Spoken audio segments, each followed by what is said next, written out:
Hello दोस्तों, सबको नमस्कार। सब बढ़िया ज़बरदस्त, तब तक तोड़ेंगे नहीं जब तक छोड़ेंगे नहीं। हिंदी प्रैक्टिस सेट का पहला क्वेश्चन स्क्रीन पर ये रहा कि वह पढ़ चुका है, तो इसका आंसर हो जाएगा तत्कालिक वर्तमान, पूर्ण वर्तमान, संदिग्ध वर्तमान और सामान्य वर्तमान। तो पहले इस क्वेश्चन का आंसर मारते हैं कि वह पढ़ चुका है तो क्या हो सकता है। तो पूर्ण वर्तमान, वह पढ़ चुका है, वह खा चुका है, वह नहा चुका है, ये पूर्ण वर्तमान में आता है। ठीक। अब वर्तमान की बात की जाती है। वर्तमान काल, भूतकाल और भविष्य काल।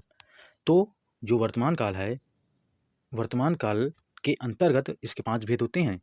तो 5 भेद में क्या होता है तुम्हारा? सामान्य वर्तमान काल होता है। सामान्य वर्तमान काल, वर्तमान काल के जो पहला भेद है वो सामान्य वर्तमान काल। सामान्य मतलब होता है बिल्कुल साधारण, कि वह जाता है, वह खाता है, वह नहाता है। जैसे एक उदाहरण लिख लिया ना, वो नहाता है। सिंपल सिंपल सामान्य चीज़ें होती हैं। ठीक। अब जब आगे सामान्य के बाद जब दूसरा उसका भेद आता है तो तत्कालिक वर्तमान हो जाता है, इसमें आ जाता है। तत्कालिक वर्तमान होता है, तत्कालिक वर्तमान होता है कि मतलब जो उसमें अर्जेंट, जो इंग्लिश में बोलते हैं बहुत जल्दी जल्दी, है ना, कहीं वह पढ़ रहा है, वह तत्कालिक वर्तमान क्या होता है, उसका उदाहरण क्या होता है, वह पढ़ रहा है, पढ़ रहा है। और उदाहरण है वो, वह, वह नहाने जा रहा है, नहाने जा रहा है। तो रहा है, रही है, तो ये प्रेजेंट कंटिन्यूअस में भी आता है। प्लस जो है तत्कालिक वर्तमान भी इसको कहते हैं। ये अगर इंग्लिश वाले हैं तो इंग्लिश में समझ जाएंगे कि प्रेजेंट कंटिन्यूअस भी होता है, जिसमें रहा है, रही आते हैं, तो इससे भी समझा जा सकता है। पूर्ण वर्तमान पढ़ चुका है। संदिग्ध वर्तमान पढ़ रहा होगा, पढ़ रहा होगा नहीं, पढ़ता होगा। वह पढ़ता होगा, वह लिखता होगा, वह सामान लेने जाता होगा, सामान के लिए जाता होगा।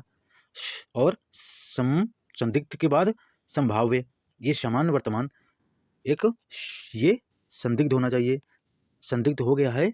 और संभाव्य, संभाव्य वर्तमान का उदाहरण होता है वह पढ़ता हो, वह पढ़ता हो।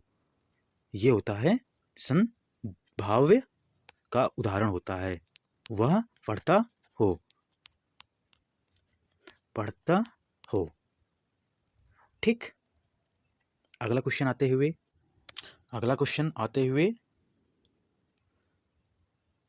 नदी का पर्यायवाची नहीं है तो निर्झर, तटनी, तरंगनी और निर्झरी। तो इसमें कौन सा आंसर हो जाएगा?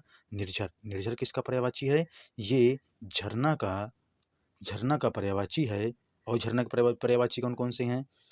निर्झर है, प्रपात है, प्रपात है, और स्रोत है, स्रोत है।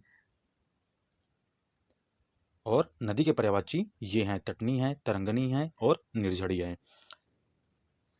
इंपॉर्टेंट कुछ पर्यायवाची हैं, जैसा होता है असुर।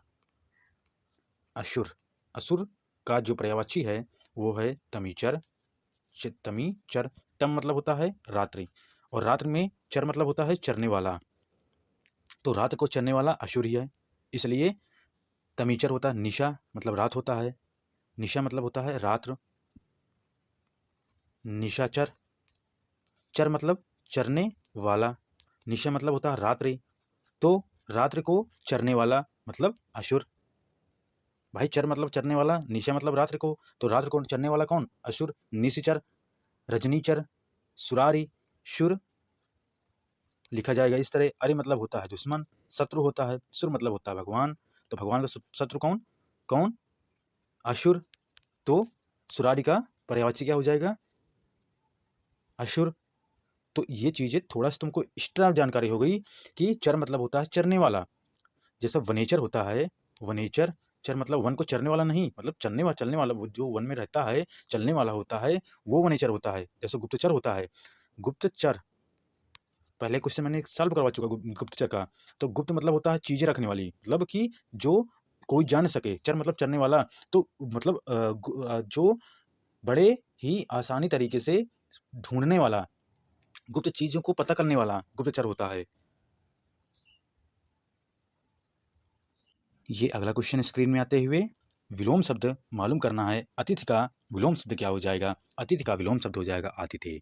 इसका आंसर ए हो जाएगा। ठीक, आंसर में नहीं जाना है हमको, चीज़ें समझना है कि अतिथि का आतिथेय होता है, इसका आंसर ए हो जाता है। लेकिन अधोष का क्या हो सकता है विलोम शब्द? अधोष का सदोष होता है। अग्रज का अनुज होता है। अग्रज मतलब वो चलने वाला, चलने वाला नहीं होता है, सॉरी गलती हो गई है। ज मतलब होता है पैदा होना, उत्पन्न होना। तो अनुज मतलब छोटा भाई, अग्रज मतलब होता है जो आगे पैदा हुआ बड़ा भाई। तो इसलिए होता है अनुज अगर है तो छोटा भाई होता है, अनुज है तो इसलिए अग्रज का अनुज हो जाएगा। तुम्हारा डी नंबर शनात का हो जाएगा अनाथ। अनाथ मतलब होता है कि जिसका कोई नाथ नहीं है, जिसका कोई आगे पीछे। नाथ मतलब क्या होता है? नाथ मतलब क्या होता है? देखो ये सब सारी चीज़ें हिंदी में अगर अर्थ निकाल रहे ले रहे हो तब तो वो तुमको साधारण हो जाएगा। जैसा तुमने अभी हमने तुमको बताया है कि ज मतलब होता है पैदा होना, तो अग्रज मतलब होता है जो आगे पैदा होगा तो वो बड़ा हो जाएगा। और अभी इसका जो बड़ा है वो छोटा क्या हो जाएगा? छोटा। तो छोटा हो जाएगा अनुज। अनुज मतलब छोटा भाई होता है, जो पीछे अनु मतलब पीछे होता है, जो पीछे पैदा हो वो अनुज होता है। नाथ मतलब होता है भगवान, मतलब जिसके आगे पीछे नहीं हो तो वो सनाथ अनाथ होता है, जिसके आगे पीछे वो अनाथ होता है। इसके लिए सनाथ इसका आंसर हो जाएगा, लेकिन अतिथेय आंसर हो जाएगा।